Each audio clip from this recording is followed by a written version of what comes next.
नमस्कार मित्रांनो, राज्य सरकारने बनावट प्रमाणपत्रांना आळा घालण्यासाठी 1 एप्रिलपासून तहसील कार्यालयातून मिळणाऱ्या दाखल्यांचे स्वरूप बदलले आहे। आता हे दाखले अधिक सुरक्षित आणि डिजिटल होणार आहेत।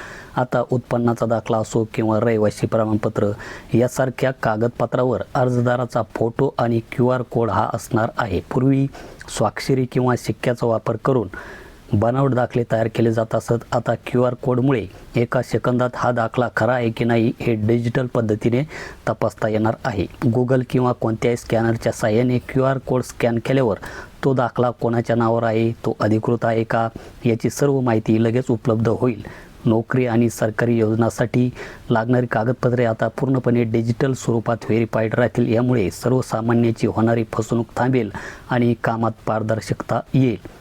थोडक्यात सांगायचे झाले मित्रांनो, तर आता तुमचा दाखला तुमच्या फोटोसह आणि एक खास डिजिटल कोडसह येईल। त्यामुळे तो कोणीही चोरू किंवा बदलू शकणार नाही। तर सुरुवातीचा आपण जर उत्पन्नाचं प्रमाणपत्र पाहिले आणि आता जे काही नवीन आलेले उत्पन्नाचे प्रमाणपत्र जर पाहिले तर यामध्ये आता आपणास नवीन चेंजेस पाहायला मिळणार आहे। तर ते कोणकोणते नवीन चेंजेस झालेले आहे तर त्याची माहिती मित्रांनो आपण या आजच्या व्हिडिओमध्ये बघणार आहोत। तर मित्रांनो मी तुम्हाला घेऊन जातो त्यासाठी लॅपटॉप स्क्रीनवर। तर सर्वप्रथम मित्रांनो आपणास आपला महाऑनलाईनचा ID आणि पासवर्ड टाकून पोर्टलवर लॉग इन व्हायचे आहे।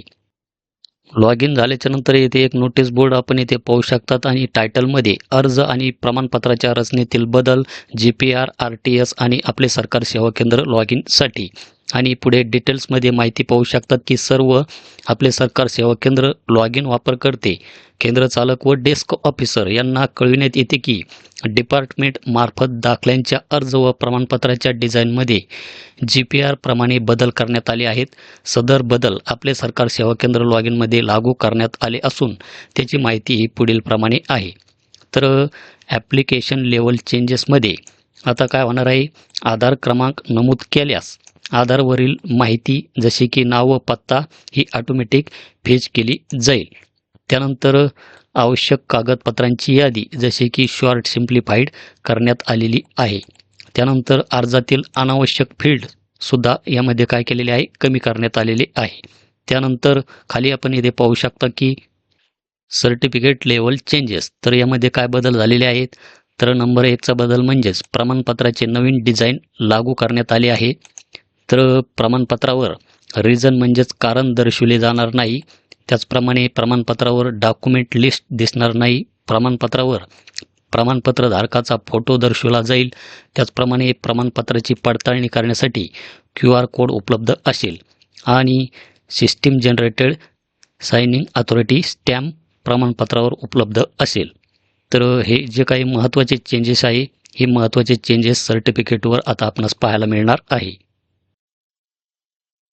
तर सर्व आपले सरकार सेवा केंद्र लॉग इन वापरकर्त्यांनी वरील बदलांची नोंद घ्यावी व त्यानुसार कार्यवाही करावी। शासन निर्णय सुद्धा येथे आपण पाहू शकतात की या लिंकवर जर आपण इथे क्लिक केलं तर हा जो काही शासन निर्णय आहे, हा शासन निर्णय सुद्धा आपण यामध्ये पाहू शकतात। दिनांक 28 मार्च 2026 हा शासन निर्णय आहे।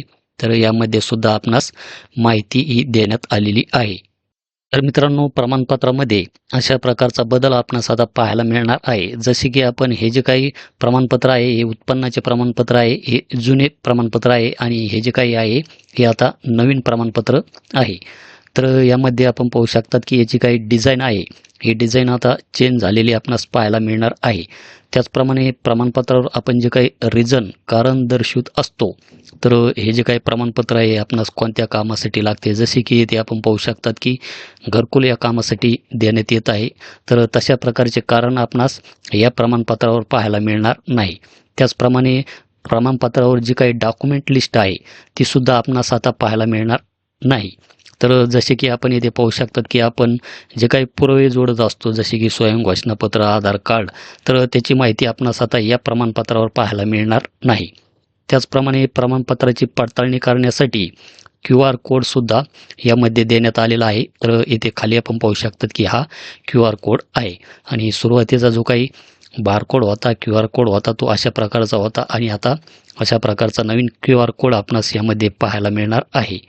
त्याचप्रमाणे system generated signing authority stamp हा सुद्धा प्रमाणपत्रावर आता उपलब्ध असणार आहे. आपण इथे पाहू शकतात हा स्टॅम्प, जसं की इथे आपणास तो पाहायला मिळत नाही. त्याचप्रमाणे इथे फोटोसुद्धा आपणास प्रमाणपत्रावर पाहायला मिळणार आहे, जसे की पहिल्या प्रमाणपत्रामध्ये म्हणजे जुन्या प्रमाणपत्रामध्ये आपणास तो पाहायला मिळत नव्हता. तर मित्रांनो, मी इथे एज, नॅशनॅलिटी आणि डोमासाईल यासाठी यामध्ये एक अर्ज करून पाहतो. तर यामध्ये अर्जदाराचा आधार कार्ड क्रमांक मी इथे टाकलेला आहे आणि आपणास तिथे नोटीस बोर्डमध्ये माहिती दिली होती की आपला आधार क्रमांक नमूद केल्यास आधारवरील माहिती जसे की नाव व पत्ता ही ऑटो पेज केली जाईल. तर आधार कार्ड क्रमांक इथे टाकलेला आहे आणि OTP ऑप्शन यामध्ये मी निवडतो. तर सध्या तरी याच्यावर OTP मोबाईलवर येत नाही आणि बायोमेट्रिक हे जे काही ऑप्शन आहे, तर याच्यावर क्लिक केल्याच्यानंतर हे सुद्धा डिव्हाइस सध्या वर्क करत नाही. तर लवकरच ही जी काही सुविधा आहे, ही सुविधासुद्धा लवकरच पोर्टलवर चालू होईल. त्यामुळे आपणास थोडासा वेट करायचा आहे, कारण की यामध्ये आता नवनवीन बदल आपणास या पोर्टलवर पाहायला मिळणार आहे.